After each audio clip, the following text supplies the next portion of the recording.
In the cold winter of January 1897, in the small French town of Auxerre, a child was born into a quiet, respectable family.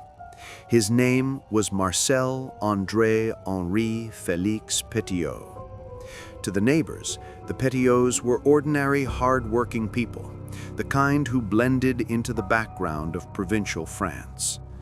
No one suspected that the infant sleeping in the cradle that January would one day grow into one of the most monstrous figures in modern French history. From his earliest years, Marcel's behavior was unsettling. He was clever, exceptionally so, but his mind seemed unmoored. Teachers described him as restless, erratic, unpredictable. At age 11, he did something that froze every heart in his classroom. One morning, he walked into school with his father's revolver. Without a word, he raised the gun and fired into the ceiling. The deafening bang echoed across the building. Children screamed. The teacher stood paralyzed. When asked later why he did it, Marcel simply shrugged. "No reason," he said, with a faint, chilling smile. It was the first of many signs that something was broken inside him. He stole from classmates and vandalized property. He propositioned other children in ways no one could understand. When caught, he laughed. Psychiatrists called it a mental disturbance, and officials brushed it aside as youthful mischief. But those who looked into his eyes saw something else, a strange emptiness, a cold fascination with the power to shock, to control, to destroy. In 1914, when the world exploded into war, France called upon her sons to fight in the trenches. Marcel, barely 17, enlisted. He served in the infantry, where the mud of Verdun and the screams of dying men became his daily companions. Witnesses later claimed that Petiot was both brave and unfeeling, quick to aid the wounded, yet disturbingly detached from the carnage around him. One day, during a bombardment, a shell exploded near his trench. Marcel was injured and briefly hospitalized. Doctors noted strange behavior, uncontrollable laughter, fits of rage, sudden silence. He was eventually discharged as mentally unstable. Most men who returned from the front carried scars of trauma, but in Marcel's case, the war seemed to sharpen the darkness already growing inside him. He had seen death, and he had learned to live comfortably beside it. When peace finally returned in 1918, France was a country in ruins, desperate for rebuilding. The government offered veterans fast-tracked education to help restore society. Marcel seized the opportunity. He enrolled in medical school in Paris, and despite his erratic record, completed his studies in record time. His charm, intelligence, and confident manner made people forget his strange past. Soon the young veteran was no longer the unstable soldier. He was Dr. Marcel Petiot.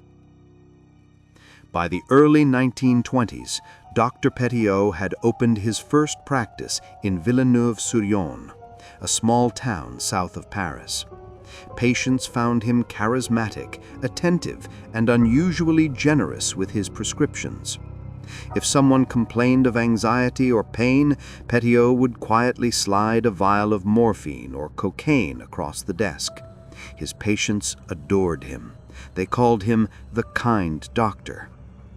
But behind that kindness lay exploitation. He charged double, falsified medical claims, and prescribed addictive drugs for profit.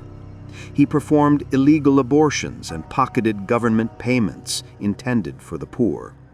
When the authorities investigated, he laughed off the accusations. His intelligence, eloquence, and reputation as a war veteran made him untouchable.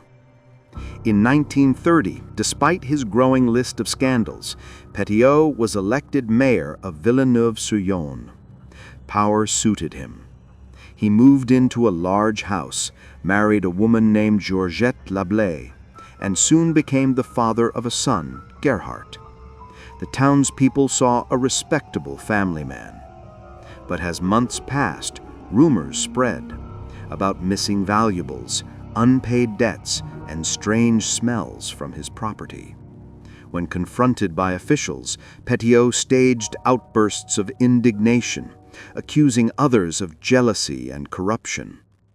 Eventually, he was suspended from office for theft and mismanagement. He left the town under a cloud of suspicion. By 1933, he had relocated to Paris, where he set up a new practice at 66 Rue de Caumartin. The brass sign outside his door gleamed, Dr. Marcel Petiot. To the bustling citizens of the capital, he was just another doctor trying to make a living. He wore sharp suits, drove an elegant car, and greeted neighbors with a friendly wave. No one could see the darkness festering beneath the polished veneer. Then came 1940. The Nazis marched into Paris, and the French Republic collapsed. The once proud city became a place of curfews, whispers, and fear. The Gestapo patrolled the streets. Jews were rounded up and deported. People vanished overnight. Amid the chaos, Petiot saw opportunity. He reinvented himself under the alias Dr. Eugène. In secret, he claimed to be part of the French resistance, a hero helping people escape Nazi persecution. He spread the word quietly. For 25,000 francs, he said, I can get you safe passage to Argentina through Spain and Portugal. It was a fortune, but to those facing deportation or death, it was a small price for salvation. Victims came to his home in desperation. Jews, resistance fighters, black market dealers, even wanted criminals. They handed over cash, gold, and jewelry, their life savings.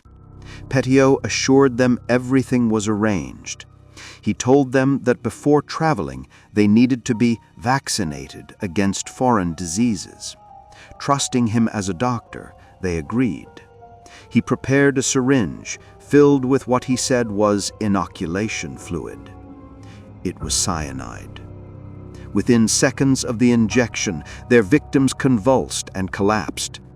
Petiot waited for silence, then looted their belongings. He stripped their bodies, dumped their clothes into piles, and removed identifying documents. At first, he disposed of the corpses in the Seine River. When the number grew, he turned to quicklime pits in his yard and eventually to the basement stove. The smell of burning flesh soon became familiar on Rue Le Seur, where he had moved his operations to a larger townhouse. But in wartime Paris, strange smells were common. People assumed he was cremating animals or burning rubbish. The Nazis had created such terror that neighbors were too frightened to question anything. Death had become a daily reality, and so his crimes were unnoticed. By 1943, Petiot's greed had no limits. He continued to advertise his escape network, which he called Fly Talks, claiming to have contacts in the underground and safe houses across Europe. His victims arrived in groups, often carrying their finest clothes, gold, and family heirlooms. None of them were ever seen again. In March of 1944, the illusion finally shattered. Neighbors on Rue Le Seur began complaining of a foul odor seeping through the walls. Thick black smoke billowed from Petiot's chimney day and night. On March 11th, police responded. At first, they thought it was a simple fire hazard, but when they forced open the door, the scene inside turned their stomachs. The house was silent, windows sealed. In the basement, they found human remains, some burned, some dismembered, others dissolving in quicklime. In total, 10 bodies were immediately identified. though the smell suggested many more. Upstairs, police discovered suitcases filled with clothing, passports, jewelry, and personal belongings from dozens of victims. Every room was littered with the possessions of the dead. When the police searched further, they found surgical instruments stained with blood, bottles of cyanide, and syringes. The entire house was a slaughterhouse masquerading as a clinic. One investigator later described it as a scene from hell. The press would call it the House of Horror. But there was one problem. Marcel Petiot was gone. When the police issued a warrant for his arrest, he vanished into the chaos of occupied France. Some believed he fled to the countryside. Others whispered he had joined the resistance. Incredibly, he used his own lies to hide, posing as a secret agent and even attending meetings of real resistance members. He convinced them he was one of them, fighting Nazis, when in truth, he was hiding from French justice. For 7 months, Petiot lived in the shadows of a collapsing war. France was being liberated, the Germans retreating. Amid the confusion, he blended in easily.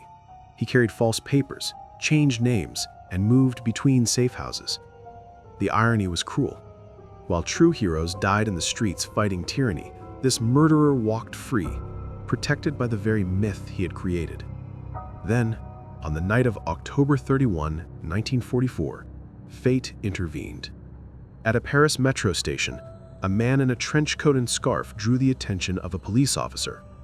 His face looked oddly familiar. When asked for identification, the man hesitated, and in that instant, the officer knew.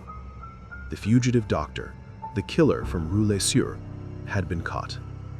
When arrested, Petiot showed no remorse. He claimed he was a hero, being persecuted by jealous officials. During interrogation, he spun wild stories. The bodies found in his home were not victims, he said, but German collaborators and Gestapo spies. He insisted that he had executed them as part of his resistance duties. It was an extraordinary lie, but one that, in post-war France, played on people's hunger for patriotic narratives. Some even believed him at first. The trial of Marcel Petiot began in March 1946 and quickly became one of the most sensational in French history. The courtroom was packed every day with journalists, spectators, and grieving families of the missing.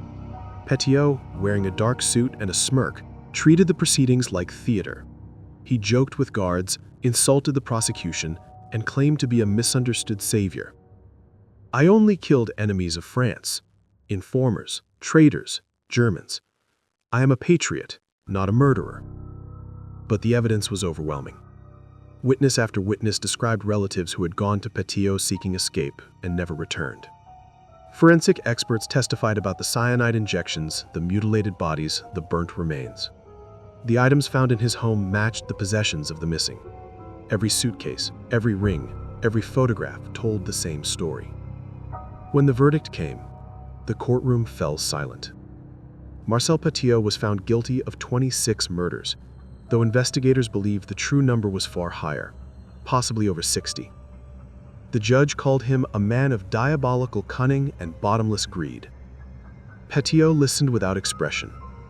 When asked if he had any final words, he smiled and said, "Gentlemen, I am ready." On May 25, 1946, at dawn, Marcel Petiot was led to the guillotine in the prison courtyard at La Santé in Paris. Witnesses reported that he remained eerily calm, even cheerful. The blade fell swiftly, ending the life of the man the French press had named Docteur Satan, Dr. Satan. In the years since his death, the story of Marcel Petiot has remained one of the most disturbing chapters in French criminal history. What made him truly terrifying was not only the scale of his crimes, but the ease with which he hid them. He was educated, charming, and respected. A doctor, a profession built on saving lives, who instead used his knowledge to destroy them. In a time of war and chaos, he turned human desperation into profit and trust into a weapon. Psychologists later debated his motives. Was he insane? A sadist? A cold opportunist? The truth likely contained pieces of all three. Petiot's killings were not just about money, they were about power. The same impulse that drove an 11-year-old boy to fire a gun in class had evolved into something far more lethal: the thrill of absolute control over life and death. Even today, the ruins of Rue Les Sœurs whisper reminders of what happened there. The neighbors who once ignored the smoke from his chimney could never forget the stench or the horror that followed. For them, it was a permanent scar, a reminder that evil can live quietly among ordinary people, hidden behind polite smiles and respectable titles. Evil doesn't always announce itself. It doesn't always come wearing a monster's face. Sometimes it wears a white coat. It greets the neighbors, heals the sick, and speaks of hope, while burying its victims beneath the floorboards. The story of Marcel Petiot is more than the tale of a killer. It is a warning that in times of fear and chaos, when people crave safety the most, monsters often find their easiest prey.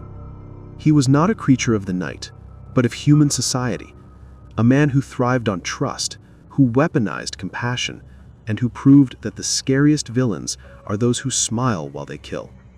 So, when you lock your doors tonight and think of the people you trust, think of him, the doctor who promised salvation and delivered only silence.